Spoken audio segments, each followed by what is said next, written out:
Virendra sir, being a lawyer, of course dilemma आपकी life में भी आया होगा कि लाइक लेट्स सपोज अगर आप रेपिस्ट की तरफ से आप केस लड़ रहे हैं तो कई बार लगता तो होगा ना कि यार इस बंदे को सजा तो मिलनी चाहिए, बट लोग आपसे कहते हैं कि आप तो लूप होल ढूंढते हैं।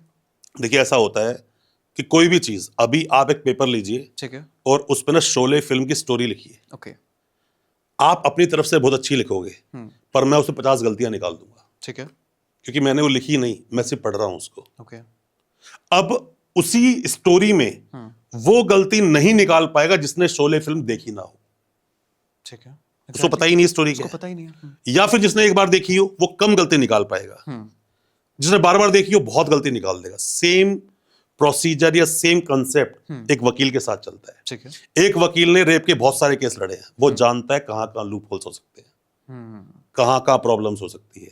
पुलिस वाले ने चार्जशीट जल्दबाजी में तो नहीं बनाई। एग्जैक्टली। अब सवाल ये आता है, मेरे पास एक केस था, रेडिसन होटल की बात थी, वो किसी रेडिसन होटल की, मैं केस को डिस्क्लोज नहीं कर सकता। ठीक है, वो बोलते हैं यहां पर इस कमरे में मेरे साथ में ये सब कुछ हुआ। एक ना नक्शा बनता है किसी भी चीज का, जी, नक्शा बनता है, प्रॉपर बनता है, ठीक है, कि नक्शा बना तो यहाँ पर वो होटल है, यहाँ से उसकी एंट्री है, बाद में रूम का नक्शा बनता है, या बेड पड़ा, यहाँ से एंट्री, यहाँ से वो। उस पुलिस वाले ने सिर्फ नक्शा बनाया हुआ है। अब नक्शे में भी विद स्केल विदाउट स्केल होता है, ठीक है, कोई स्केल यूज नहीं है। इवन वो मुझे होटल की एंट्री नहीं बता पा रहा है, तो रूम की एंट्री कहां से दिखाएगा? रूम की एंट्री नहीं बता पा रहा है, रूम में क्या क्या था वो कैसे बताएगा? इसका मतलब वो पुलिस वाला कभी उस होटल में गया ही नहीं। एग्जैक्टली। अब ऐसे में जब कोई रेप की घटना होती है, मान लीजिए आज कोई ऑफेंस दर्ज हुआ, 2 दिन पहले का वो मामला है, ठीक है, तो उसकी होटल रूम की चादर ली जाएगी, बाकी जो भी एफएसएल भेजना सब कुछ भेजा जाएगा। अब लड़की बोलती है 6 महीने पहले मेरे साथ हुआ था, कैसे प्रूव होगा वो? हर एक केस में सेम स्टोरी, मैं डर की वजह से कुछ नहीं बोल पाई, तो आज ऐसा डर में क्या खुला कि आज आपने बोल दिया। एग्जैक्टली। अभी आजकल तो देखो ऐसा होता है, मैं हमेशा बोलता हूं, जब भी कोई पावर किसी को मिलती है ना, उसका मिसयूज भी बहुत जल्दी होता है। एक बड़े विद्वान ने एक बात बोली, किसी भी एक ऐसे नासमझ या अनाड़ी के हाथ में पावर को दे देना उतना ज्यादा हानिकारक हो सकता है जितना तुम कभी सोच नहीं सकते। उसका दुरुपयोग कर सकता है। अब हो क्या रहा है यहाँ पर, सेक्शन है 69, ठीक है, फॉल्स प्रॉमिस ऑफ मैरिज, ठीक है, या फिर फॉल्स प्रॉमिस किए गए एम्प्लॉयर के द्वारा कि भाई मैं तेरे को प्रमोशन दूंगा, ये सेम बात आ गई। एक लड़की लड़के के साथ रिलेशन में है, रिलेशन जैसे टूटता है, सीधा केस यही बनता है, फॉल्स प्रॉमिस ऑफ मैरिज, 10 साल तक की सजा, बंदे उठा के जेल में डाल दो। बिल्कुल। पहले 76 था ये मामला, 64 जो सेक्शन है, हाँ, गैंग रेप का 70। ठीक है, तो ये सारे के सारे, मैं ये नहीं बोलता सबका मिसयूज होता है, बट बहुत सारे मामले गलत हैं, फेक हैं, इन केस को समझना पड़ता है।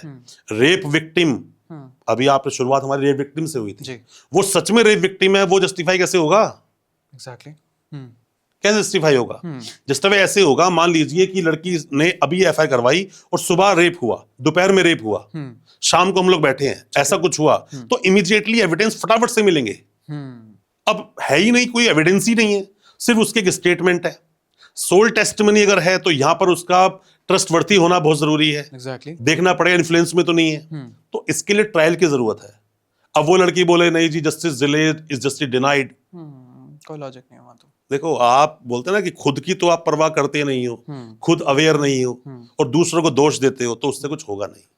अपने देश का कानून, जितना ज्यादा अपने देश का कानून थोड़ा रिजिड है ना, उससे ज्यादा उससे निकलने के रास्ते बनाए गए हैं। इसीलिए पुलिस की इन्वेस्टिगेशन को इतना ज्यादा प्योर सोल नहीं माना जाता कि सब कुछ लिखा है सब ऑथेंटिक ही होगा। इसीलिए बर्डन ऑफ प्रूफ किस पर है? स्टेट पर है, पुलिस पर है, पर सब केस में नहीं है। रेप का मतलब पॉक्सो भी तो है, बिल्कुल, पॉक्सो में तो नहीं है, उसमें नहीं है। सेक्शन 29 अलग बात बोलता है। ठीक है। इसी में देखो वही कानून की नॉलेज ना होना।